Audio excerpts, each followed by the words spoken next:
नमस्कार दर्शक बंधु मु स्वागत करुच्ची अपडेट ओडिशा को। तो आज किसी बड़ खबर उपर चलतु नजर पकेबा। ओडिशा रे नुआ कर सुभद्रा योजना आवेदन चली एप्रिल 1 रु 30 पर्यंत मात्र 1 मास समय रही। 21 वर्ष रु 60 वर्ष पर्यंत योग्य महिला माने ऑनलाइन और ऑफलाइन मध्य आवेदन करें। पूर्वर आवेदन करिथिबा महिलांक आवेदन ग्रहण हब नाही। एही योजना रे योग्य हेला प्रति वर्ष 10,000 टंका 2 किस्ती रे मिलिबो।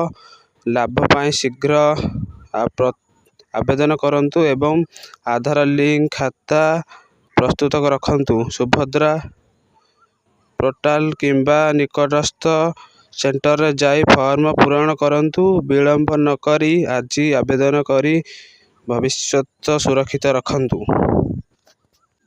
परवर्ती न्यूज।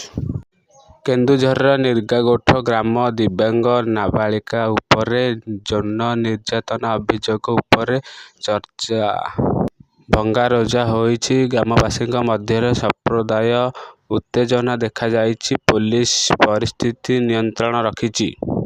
परवर्ती न्यूज।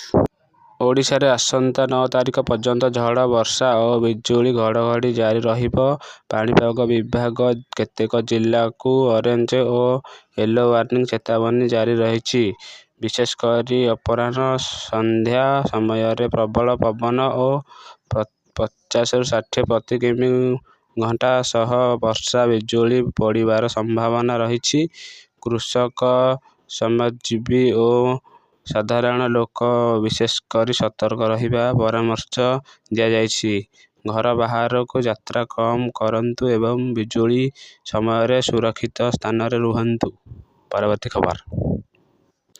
भुवनेश्वर यूनिट अंचल कैपिटल हॉस्पिटल 6 निकट एक पार्क करा जाइथिबा गाड़ी भितर को जड़े युवकर मृतदेह उद्धार होइछि। मृत युवक हेउछंती गंजाम जिल्लार चंद्रसेना पुत्र। एक ड्राइवर भावे कार्य करुथिले। कैपिटल थाना पुलिस घटनास्थल रे पहुंच मृतदेह उद्धार करिछि।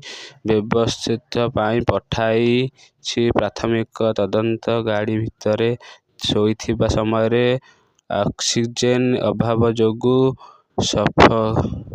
सफोकेशन होइथिबा बोली संदेह करा जाइछि, किंतु समस्त ऑनलाइन तदंत चलिछि। कारण एपर्यंत स्पष्ट होई नाही।